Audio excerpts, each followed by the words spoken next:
So, ayan guys, nakasalang na yung kawali. Magpiprito tayo ngayon ng tilapia. So, yan na yung aking tanghalian almusal.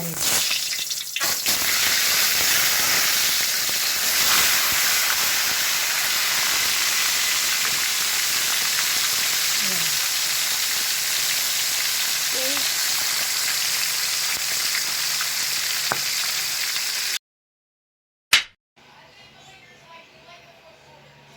Hi guys! Magluluto tayo ngayon ng miswa. So, lalagyan ko siya ng konting repolyo.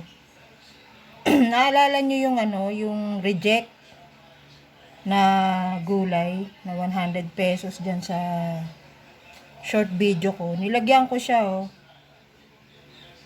Yan yung reject na mga repolyo. So, ang ingredients, repolyo, miswa, yung kulay dilaw, food enhancer, bawang, patis, kamatis, sibuyas, paminta, tapos ito yung mantika. Ang kapartner niyan pinirito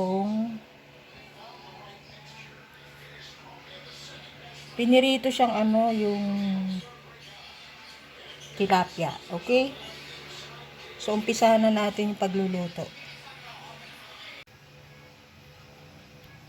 So, ayan guys, nakasalang na yung kawali, magigisa tayo, no? So, unahin natin yung yung sibuyas. Ayan. Gisa lang to, gisa, para may sabaw. Kasi, pipirito ko lang yung tilapia.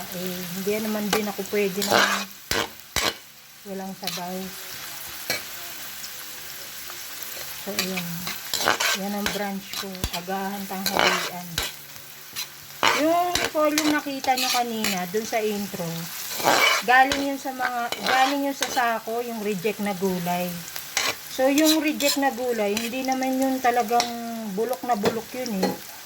Mapapakinabangan pa talaga ng tao yun. Kaso, binibili ng anak ko yun para sa aso niya. Pwede rin sa tao. Pwede rin. Kaya, magsasabaw ako ng miswa. So, lalagyan ko ng konting repolyo. Konting repolyo lang naman yung ilalagay mo ito. So, lagay mo yung bawang. Yan.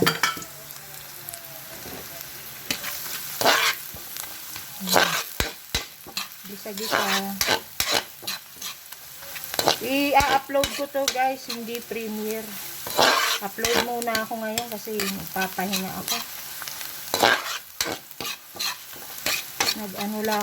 Mag-update lang ako kay Lolo ngayon.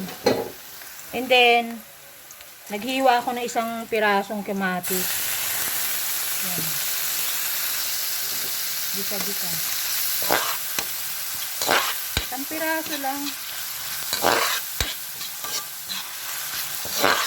Pagkatapos, maglagay na kayo ng patis. Yan, yung patis. Konti lang.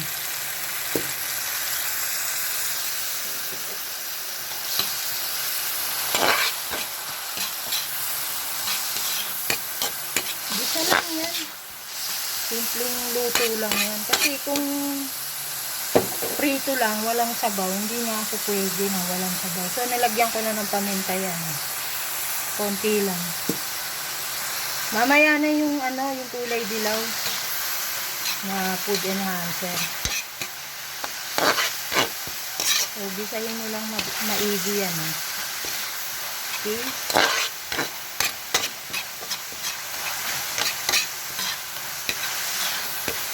Ipipitok lang yung So, habang nagigisa tayo, magpakulo na kayo ng tubig. Pansabaw sa miswa.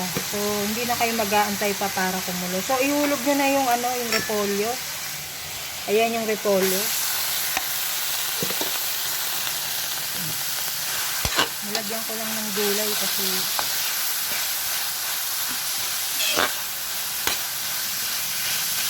ayan, gisa-gisa lang siya. Gisahin nyo ng maigi. Wala akong nilagay na ano, na karne or ano. Talagang puro lang siyang repolyo. Okay guys, I'll be right back, ano. So, hintayin lang natin medyo maluto yung repolyo, no, bago ko ibubuhos yung mainit na tubig. Okay, I'll be right back guys, ha. So, ayan guys, hinulog ko na yung ano, binuhos ko yung kumukulong tubig, yung pinakulo ko. So, lagay nyo na yung seasoning, konti lang. Ayan. Ihulog nyo ngayon yung miswa. Ayan yung miswa. Sandali lang yung maluto.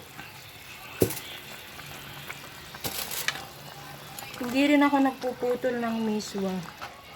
Nahayaan ko lang siyang ganyan. So, 5 minutes, luto na yan, ano. So, ipiprito ko naman ngayon yung ano. Pwede rin kayo maglagay ng ano, cubes. With chicken cubes or pork cubes. Kaya lang, naglagay na ako ng kulay dilaw eh. So, ginisa ko naman siya sa patis eh. Para lang may mahigop na sabaw. Yan ang ginagawa ko sa miswa. Hinahaluan ko ng kahit anong gulay. Para may sabaw. So, 3 minutes luto na yan eh. Madaling maluto ang miswa. Okay? So, I'll be right back, ano. Magpiprito na ngayon ako nung tilapia. So, ayan guys, nagpiprito na ako ng tilapia, no. Tatapusin ko lang yung pagpiprito ko, no. Okay, I'll be right back, ha, guys. Tatlo yan, eh. Tatlong tilapia. Okay.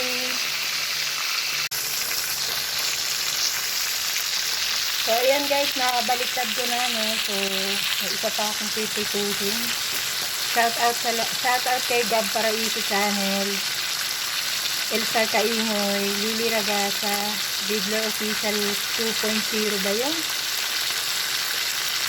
Pakundo Vlog, Jessie A, Sophie, Rita Aquino. Yung huling-huling nagpunta dun sa live ko, shout out sa lahat, ha. Shout out dun sa mga nagpunta dun sa huling-huling live ko. Hindi yung ito, yung huli pa, yung bago pa ako mag-update.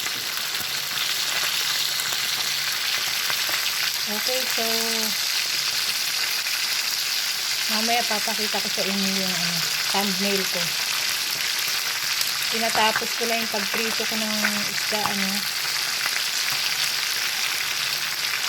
Okay, I'll be right back. So, yan na guys. So, yun na yung prito kong tilapia. Tapos yung miswa na may repolyo. Ginisa ko lang siya sa repolyo. Konting repolyo para may sabaw. Diba? May kasamang gulay. So, yan na yung aking ano. Baka ito na rin siguro yung thumbnail ko. Okay. So, see you again sa next cooking vlog ko, no, guys. Pero, hindi ako makapangako talaga na everyday. Kasi magpapahinga muna ako sandali. So, ayan, no. Ayan siya, oh. Diba? Ginisa ko lang siya sa isang pirasong kamatis, sibuyas, bawang, konting miswa, tsaka yung repolyo. Yung repolyo na yun, na-reject na yun, hindi naman talaga, actually, talagang hindi na makukonsume ng tao. Mga pinagbalatan nyo ng repolyo, kasi syempre, magdi-display yung magugulay. Eh, kailangan, maganda yung, ano nila, repolyo. Marami yun, may carrots, may sayote. So, consumable pa rin siya ng tao. Kaya lang yun, hinahalo talaga namin sa dog food yun. So, tinry ko lang kung pwede, pwede siya. Tsaka hindi pa naman siya bulok eh. Guys, so, isa na namang ulam yan na nagbabudget. Tsaka para may sabaw, hindi lang prito. Okay, see you again sa next cooking vlog ko, guys, no? So, shout out sa lahat. So, iyan, meron na akong pang-update kay Lolo ngayon. Papaspasan ko na ng edit to. Okay, see you again. Bye. Thank you sa mga nagpupunta do sa update live streaming ko.